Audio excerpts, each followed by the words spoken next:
Advertencia. Este vídeo contiene spoilers de mogollón de cosas, así que, en vez de llorar, ¿por qué no os miráis este vídeo de principio a fin? ¡Puede que hasta aprendáis algo! ¡Mosquis, qué finalazo! ¿Cómo imaginar que Darth Vader es el padre de Luke Skywalker? Muchas gracias por contarnos la película. En las últimas décadas, aunque bien podríamos hablar de los últimos siglos, la paulatina expansión de la cultura de masa se ha realizado desde todo tipo de plataformas, desde las novelas y periódicos a los teatros, de los teatros a la televisión, la radio o el cine, y de estos tres a una expansión global a través de Internet. Una historia que enganche y que a la vez eduque era, es y será siempre el método preferido y más efectivo de enseñanza para el público generalizado que los datos fríos. Y es que, como decía el señor de la barba de Érase una vez, si la lección es divertida, nunca se olvida.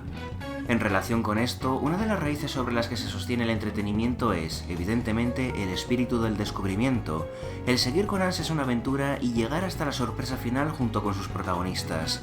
Y, por tanto, lógicamente, el hecho de que uno le cuenten el final de dicha historia acaba siendo molesto. Estoy hablando, por supuesto, de los spoilers. Cabe mencionar que antes el que a alguien le contaran el final de algo se consideraba una molestia meridianamente menor. Sobre todo porque estamos hablando de épocas en las que cosas que ahora nos parecen tan normales como ir al cine, al teatro o ver la televisión, antes eran todo un evento, pero igualmente la mentalidad venía a ser que había cosas más importantes en la vida. Sin embargo, sí es de notar que, actualmente, cuando todo el mundo tiene acceso básicamente a todo el entretenimiento que quiera, hasta el punto de que a una persona le es imposible abarcar todos los contenidos de entretenimiento que hay en su tiempo de vida, y la cultura puede expandirse en escritos y documentos más objetivos que en una obra de ficción alegórica, porque estamos más preparados para ellos que como estaban antes nuestros predecesores, parece ser que hoy en día nos preocupan muchísimo más los spoilers cuando, precisa, irónicamente, menos deberían importarnos teniendo literalmente millones de otros contenidos, ¿no? Mismamente, el pasado 2019 fue el año de los finales. Tras 8 largas temporadas, por fin presenciamos el final de Juego de Tronos. Después de más de 17 añazos de secuelas, precuelas, intercuelas, spin-offs y remakes abusivos, por fin llegamos a lo que Kingdom Hearts 3 tenía que contar. Tras 4 años de marear la perdiz, Hideo Kojima se dedicó a lanzar Death Stranding para sacar músculo delante de las productoras de cine. Y alcanzamos también la resolución de más de 10 años de películas Marvel con Vengadores Endgame. Por supuesto, todos y cada uno de los eventos que he mencionado se convirtieron de inmediato en auténticos fenómenos de masas por la anticipación que de ellos se deriva. Y, por supuesto, uno de los mayores temores que surgió fue precisamente el de no comerse ningún spoiler. Sin embargo, lo que sí cabe destacar es que dichos eventos no han sido solo unas pocas muestras de la que hoy en día es una auténtica paranoia con respecto a los spoilers, con auténticas cazas de brujas, lloros y llantos y toda clase de atentados interneteros contra la libertad de expresión de terceros, solo para que nadie se vaya de la lengua. Y por esto cabe preguntarse, ¿de dónde surge semejante paranoia? ¿Es merecedora la experiencia propia de consumir un producto de ocio, de la callar a desconocidos coartando sus libertades mediante penalizaciones sociales o llorar más que si a uno se le hubiera muerto un familiar? ¿Cómo es que en una sociedad en la que la inmediatez y la cantidad potencialmente infinita de contenido sustitutivo es una en la que nos afecta más que nos cuenten datos de algo que veremos en su momento que una en la que el ocio y la cultura eran eventos valiosos? De hecho, es que es tanta la irrelevancia de dichos productos una vez se han consumido que nadie se acuerda de ellos pasado el fenómeno. ¿Quién sigue hablando hoy en día de Juego de Tronos? ¿Y de los Vengadores? ¿Quién se acuerda de Kingdom Hearts 3 en los periodos en los que Square Enix no nos bombardea con sus expansiones, secuelas, remasters, remakes, recopilaciones y final mixes a precios de edición de coleccionista solo por tener 30 segundos extra de tráileres exclusivos?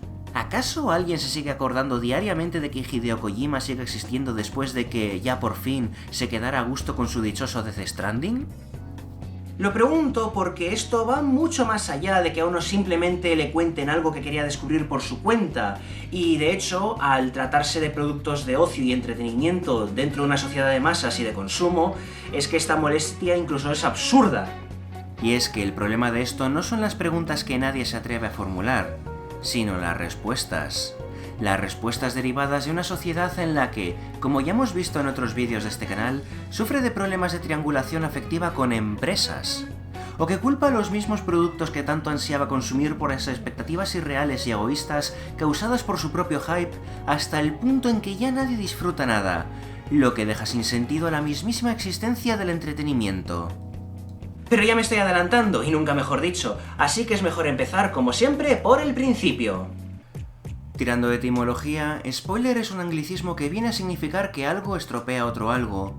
Ya desde que pronunciamos esa palabra vemos que las connotaciones son totalmente negativas, pues está diciendo claramente que contarle a alguien el final de una obra estropea dicha obra o la experiencia de esta.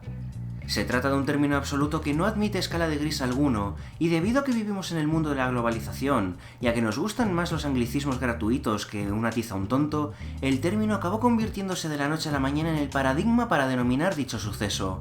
Y a ello debemos añadir que el que se trate de una sola palabra permite una mejor economía del lenguaje, puesto que estamos nombrando un suceso que, por ejemplo, en español requiere un mínimo de 3 palabras en una sola. Pero, si bien lingüísticamente la palabra spoiler es todo un puntazo, ¿es acaso correcto un uso tan derogatorio? ¿Cómo podemos estar tan seguros de que podemos utilizar una palabra que solo posee connotaciones tan negativas y absolutas para un hecho tan neutral y realmente inofensivo? Dicho de otra manera, con respecto a los spoilers hay dos tipos de personas. Aquellas a las que les molesta que les cuenten el final de algo y aquellas a las que no, empezando, por si se me permite, por mí mismo. Con la gente a la que les molesta que les cuenten el final de algo está claro todo. Sin embargo, habiendo gente a la que esto no les afecta o incluso hasta lo prefieren, ¿cómo podemos hablar de que contarles un final les estropea la experiencia? De hecho, precisamente, el perfil de quienes no les importa que les cuenten el final de algo no deja de ser el de gente a la que no les suelen gustar las sorpresas, que prefieren tenerlo todo controlado y que prefieren disfrutar el camino más que el propio final del trayecto. Por no hablar de que, en esto, estamos hablando de que los spoilers no dejan de referirse precisamente a obras de ocio, lo que implica que contar el final de una obra no deja de ser un acto inofensivo, por mucho que pueda molestar a alguien. Siendo así, ¿qué pasa con esta gente? ¿Por qué deberían callarse o mantenerse en la ignorancia a la hora de conocer un final de algo o no? ¿Por qué esa falta de representación implica que no existen o que son una especie de excepción que confirma la regla? Entonces, por este lado, ya tenemos una escala de grises por la cual, etimológicamente, la palabra spoiler no es acertada. Pero es que, aparte, también deberíamos hablar con respecto al supuesto arruinamiento tanto de la obra como de la experiencia para el espectador. Vamos a poner un ejemplo. ¿Arruinaría conocer el final de, yo que sé, Breaking Bad como serie, si alguien supiera de la muerte de Walter White en un tiroteo con neonazis y la liberación de Jesse Pinkman? Pues yo diría que no, sobre todo porque la serie es la serie, una narrativa que cuenta una serie de eventos independientemente de si la gente los conoce o no, por lo que su argumento o lo que sucede no dejará de transcurrir de forma normal. Walter seguirá muriendo, los neonazis seguirán acabando como un colador, y Jesse Pinkman se liberará de una vida de esclavitud independientemente de si a fulano o mengano les han dicho lo que sucede a 2 capítulos de llegar ahí. La serie entonces no se arruina, no cogen las cámaras o las cintas de grabación y se autodestruyen en una bola de fuego porque a alguien le hayan dicho el final de Breaking Bad. Y con respecto a la experiencia, si bien la norma suele ser que el que le cuenten a uno el final de algo es molesto, ¿es eso siempre así? Y no lo digo ya por la gente que prefiere, por no decir preferimos, conocer un final de antemano y así disfrutar del camino, de lo que más tarde seguiré hablando, sino porque existen precisamente casos en los que mucha gente acaba tan decepcionada con un final que ellos mismos descubren que, de haberlo sabido, no se habrían puesto a perder el tiempo en primer lugar con eso. Un ejemplo de ello es precisamente el infame final de Juego de Tronos, una serie originariamente basada en la densísima y casi infinita obra de George R.R. Martin, que paulatinamente fue adoptando un formato más digerible para la televisión y que, por unos motivos u otros, principalmente porque la serie acabó alcanzando y hasta adelantando el final de una saga literaria que aún está por acabar, el equipo de la serie lanzó un final que no dejó indiferente a nadie y habitualmente en el sentido más negativo de la palabra. Y no me voy a poner a discutir sobre la serie en sí, ni este es el momento ni el lugar para ello, pero sí es verdad que fue un final que a casi nadie gustó, principalmente bajo acusaciones de personajes cuyo desarrollo acaba traicionado, deuses máquinas por doquier, un pacing horrible, una resolución insatisfactoria para las historias, la creación de un villano de última hora para tener una especie de final boss, y etcétera, etcétera, etcétera. Y quien quiera discutir sobre Juego de Tronos o quien quiera saber a lo que me refiero, dejo enlazado también un vídeo del analista Lindsay Ellis sobre todo lo que la serie acabó traicionando tanto a los libros como a sus propias ideas. Pero la cosa no deja de ser la siguiente. que mucha gente se sintió traicionada, como si su tiempo todos estos años hubiera acabado perdido para absolutamente nada, y que, de haberlo sabido, no habrían invertido ni un segundo en obsesionarse con la serie de la forma en la que lo hicieron. Siendo así, ¿qué habría pasado si alguien les hubiera dicho de antemano que no se molesten porque el final iba a acabar siendo una mierda? ¿Y si un alma caritativa les hubiera explicado que, como mucho, si les interesa, sigan la serie hasta donde acaban los libros y luego se vayan a otra cosa hasta que Martin los termine de una puñetera vez, y eso si se digna hacerlo, en cuyo caso casi sería hasta preferible ir buscando otra saga que merezca más la pena? Y hablo del final de Juego de Tronos como podría hablar del final del anime de Gantz, al que se le acabó el presupuesto y acabó con una odiosa saga de relleno que se resume en rocas caen, todo el mundo muere, y que para eso ya podrías haber invertido tu tiempo en haberte leído el manga, que encima está hasta completo. O aquel final de Mass Effect 3 que parece no haberle gustado absolutamente a nadie. O hasta haberse tirado uno más de vida a vida siguiendo década a década y generación de consolas tras generación de consolas la saga de Kingdom Hearts, para descubrir que el 3 solo termina la primera saga y encima sobre lo que viene a ser la cura para el insomnio hecha juego. Eso y que si queremos saber el verdadero final, ya podemos seguir aflojando la pasta durante unas cuantas décadas más. Vamos, no sé vosotros, pero yo estaría enfadadísimo. Pero incluso esto no solo sirve para los aspectos negativos, sino que existen también ejemplos positivos de spoilers. Con obras largas o incluso con aquellas que aún se siguen emitiendo, como es el caso de series que se seguirán extendiendo ad infinitum hasta el punto en que su premisa inicial apenas tiene que ver con lo que es ahora, como One Piece, dicha retrospectiva puede hacer más interesante algo que, precisamente, su premisa inicial. Con ejemplos como One Piece, ¿qué suena más interesante? ¿La historia genérica de shonen de protagonista que quiere llegar a ser el rey de los inserte profesión aquí en un mundo de inserte temática aquí? O que, pese a su inicial premisa de encontrar un tesoro, la serie es un gigantesco puzzle narrativo sobre una guerra de piratas contra un gobierno tiránico y totalitario, por las cuales la búsqueda del epónimo One Piece no ha resultado ser más que la chispa de una revolución brillantemente planeada generaciones atrás para desestabilizar el statu quo político-social. Y como veis, esta premisa revisada no menciona spoilers específicos de sagas o arcos argumentales, pero igualmente sigue siendo revelar una verdad que lleva ya años sucediendo dentro de una serie que ha evolucionado. Y encima ello sigue sin quitar que una premisa sobre dicho conflicto acabe siendo más interesante y atrayendo nuevos seguidores a la obra. De la misma forma que si a alguien no le interesan los conflictos porque quería ver una serie ligerita y graciosa, y no una especie de Juego de Tronos elevada a la enésima potencia pero con piratas, seguramente agradecerá la información previa antes de embarcarse en décadas de contenido. Porque esa es otra, los spoilers, sean bien recibidos o no, son información. Y cuando se trata de consumir un bien, lo que más necesita el propio consumidor es la mayor cantidad de información posible, tanto para bien como para mal. Porque aquí ya no hablamos de soltar un X persona muere, sino una información que a estas alturas es spoiler y no spoiler al mismo tiempo. Porque, por mucho que parece molestar a algunos, todo el mundo tiene el mismo derecho a disfrutar algo como de no hacerlo, y esta información puede ser vital para ello. Lo que digo es que en estos casos, a lo mejor va a resultar que los spoilers no van a arruinar tanto una obra como el hecho de seguir una obra y descubrir por tu cuenta que ya es demasiado tarde, que has perdido el tiempo miserablemente en algo que al final no te ha acabado gustando o que no te llama. Y ojo, esto sin mencionar que el que le hayan revelado al final a uno tampoco arruina la experiencia de pasar por el inicio, el nudo y el desenlace. Como ya dije antes, los eventos de una obra transcurrirán igual, de la misma forma que nadie puede negar que el disfrute de seguir una obra sigue siendo el mismo se sepa el final o no. Mismamente, juegos como Final Fantasy VII siguen siendo obras maestras independientemente de la época e independientemente de si acabamos sabiendo sobre la muerte de Aerys o no.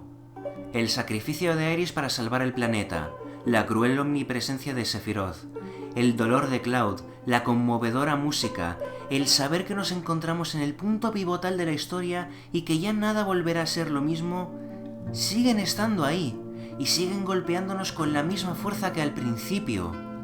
Lo que implica precisamente el absolutismo del término spoiler es que no existe el segundo visionado, que una vez sabemos algo nos es imposible sentirlo de nuevo, que cuando terminamos de jugar a un juego o de ver una película o una serie, deberíamos tirarlos a la basura y olvidarnos de su existencia porque, supuestamente, el hacerlo todo de nuevo nos arruinaría la experiencia. Y es que, simplemente, eso no es así en absoluto. Y si sí lo es, a lo mejor va a resultar que el producto no va a ser tan bueno como originariamente pensábamos. De hecho, esto mismo se podría argumentar con respecto a todos esos finales que, por osmosis cultural, forman parte del ideario colectivo hayamos visto la obra o no. Y con esto no solo ya me refiero a la muerte de Aerys, sino que Rosebud es el trineo, que Snape mata a Dumbledore, que Jack muere para dejar sitio a Rose tras el hundimiento del Titanic, o que la madre de Psicosis estaba muerta todo este tiempo. ¿Acaso saber todas estas obras hoy en día, incluso sin haber visto, leído o jugado estas obras, minimiza su impacto o niega su calidad narrativa? En absoluto. Es más, con respecto a esto, añado que siempre existe y seguirá existiendo el debate sobre si hay que dejar o no un espacio de tiempo entre que sale la obra y cuándo estaría permitido hablar de ella. Y a esto le digo... ¿Que por qué? Porque la libertad de expresión, aunque también incluye el silencio, no funciona así. Porque incluso aunque dejemos un tiempo de espera que prácticamente los 7.000 millones de seres humanos que somos en este terruño espacial nos hayamos visto la peliculita de turno, ¿por qué deberíamos callarnos? Porque sí, entiendo que existe una noción de respeto y de educación en esperarse un poquito a hablar de ciertos temas, y en teoría estoy a favor de ello.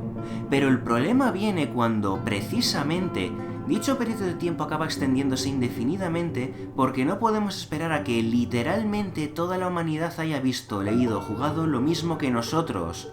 Problema que se agrava cuando vivimos en la época de la paranoia con los spoilers y uno tiene que autocensurarse o si no acabará linchado por las redes o condenado socialmente solo por expresarse de forma libre y pública. Y es que existe una distinción muy evidente entre hablar del final de algo de forma normal, en una conversación, por ejemplo, que ir maliciosamente a contar el final de algo solo para fastidiar. Eso se llama ser un capullo, y no estamos hablando de ese tipo de gente aquí. ¿Ante qué tiempo de espera deberíamos guardar para hablar del final de algo? Jamás tendremos una respuesta clara porque de ello depende el fuero interno de cada uno. De la misma forma que depende de dicho fuero interno el si a uno le molesta que le cuenten un final o no. Sin embargo, la creciente paranoia con los spoilers impone subrepticiamente una especie de barrera mental, una imposición subyacente por la cual, por no hablar, no podemos hablar ni de cosas que todo el mundo conoce, aunque haya sido por osmosis cultural. Vamos, que ni Juanín ni Juanón. Porque, al final, el término spoiler solo responde a la pataleta de sus creadores originales ante esto.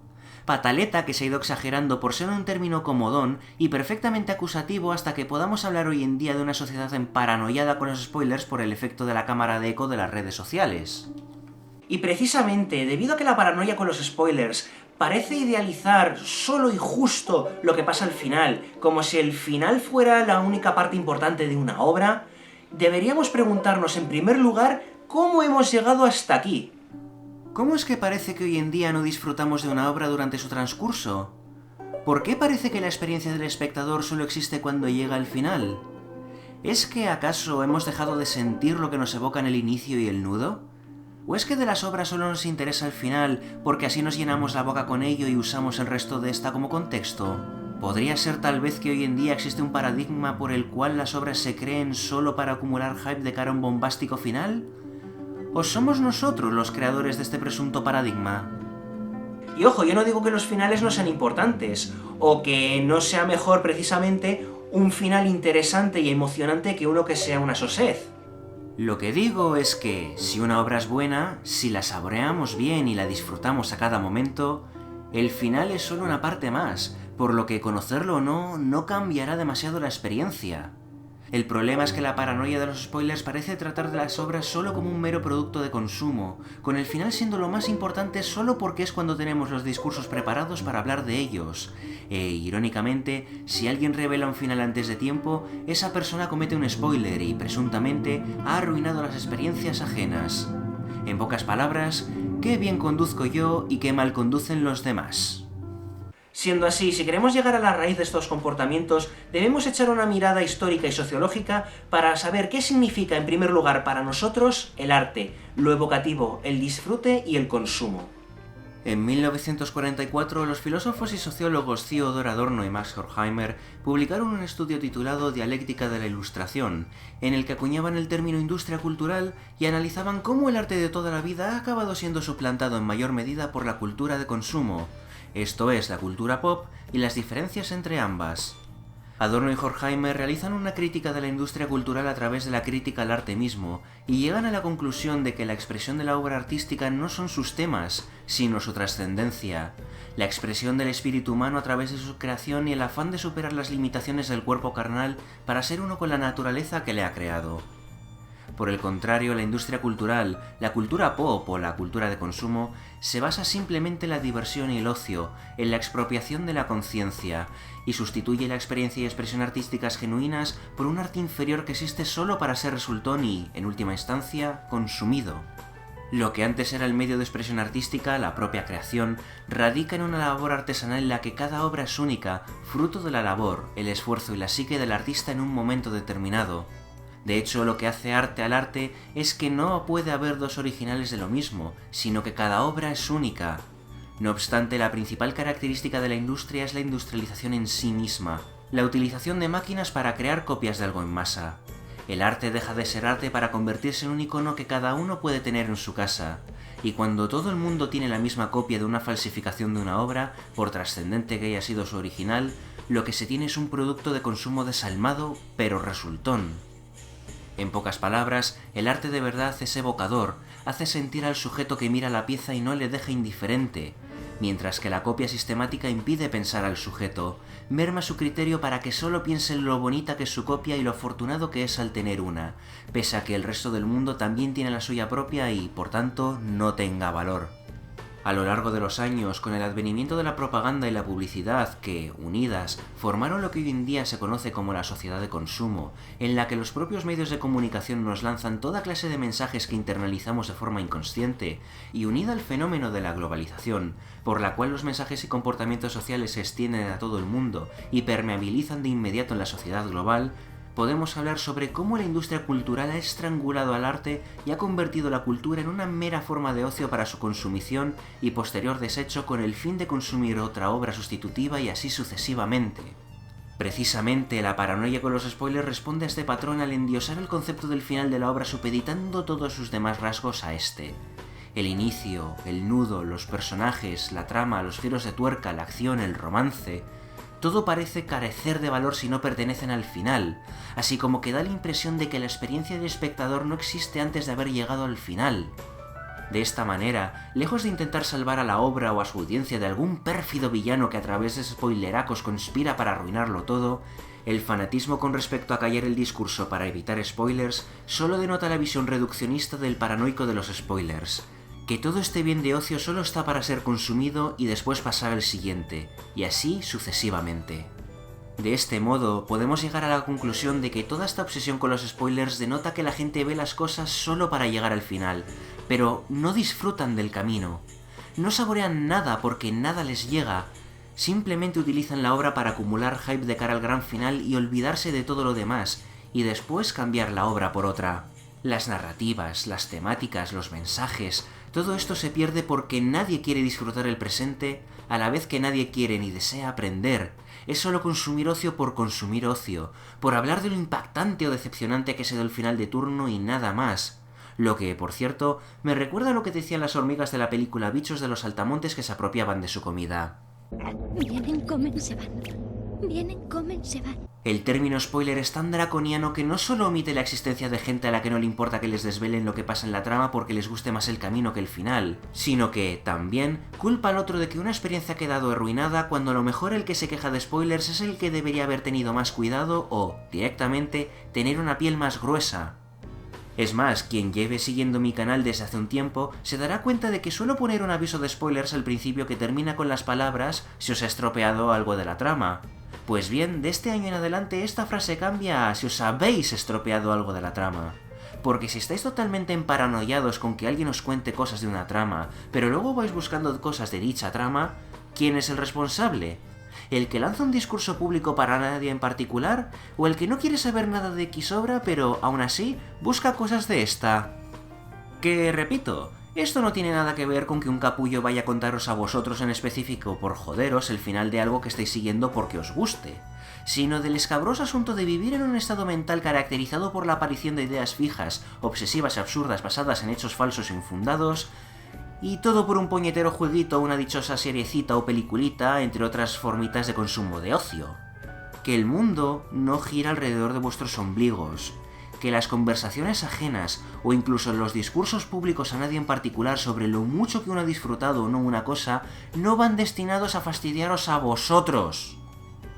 Y ya que estamos con el tema de los ombligos, vamos a hablar un poquito de mí para saber qué es lo que se le pasa por la mente a una persona a la que no le importan los spoilers. Como ya comenté, yo formo parte de esa extraña minoría a la que no le importan los spoilers porque me gusta saborear lo que consumo y analizarlo mientras llego al final, que para mí es la apoteosis de la narrativa que he consumido. ¿Y cuál es la idea tras esto? Pues que precisamente, aunque sepa el final de algo, si fue un buen viaje, si me lo pasé bien, lo disfruté y me intrigué, su final me seguirá sorprendiendo de la misma manera que si no lo conociera. Porque lo que me importa no es el final, sino lo bien trabajada y lo entretenida que me parezca una narrativa. De hecho, el mejor ejemplo que se me puede ocurrir de esto fue cuando me revelaron la muerte de Spider-Man en la película de Infinity War. Pese a que me gustan los spoilers, podría decir que hasta hice el esfuerzo de evitarlos porque quise que la película me sorprendiera. Pero la oleada de memes de gente desapareciendo sin contexto y la infame...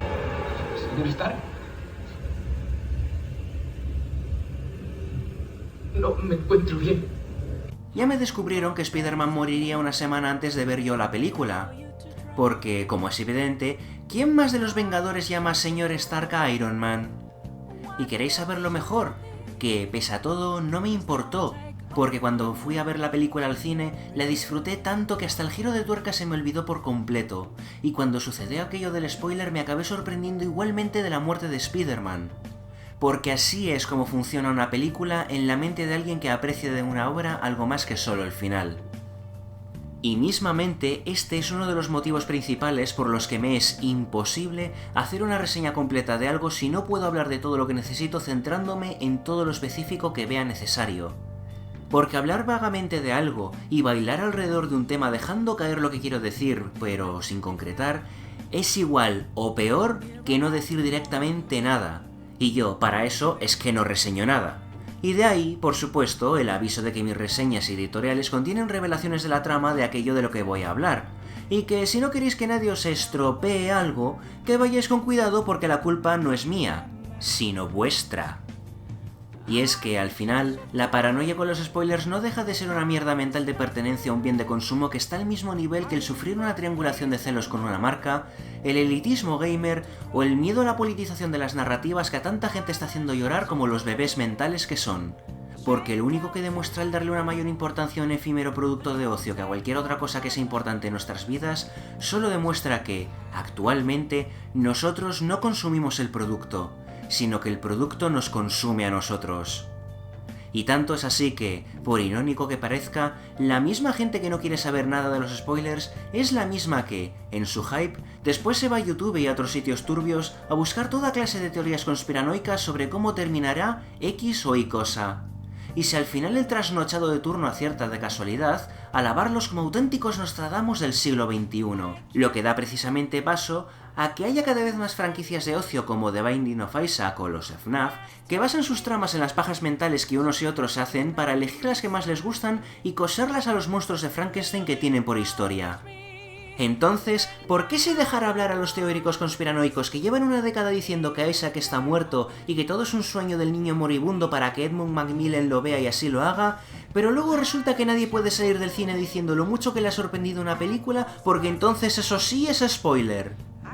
Porque yo, lo que veo es un precioso embudo. Un precioso embudo creado por el hype, o lo que es lo mismo, la necesidad artificial de sentir que uno necesita consumir un producto que no es de vital importancia.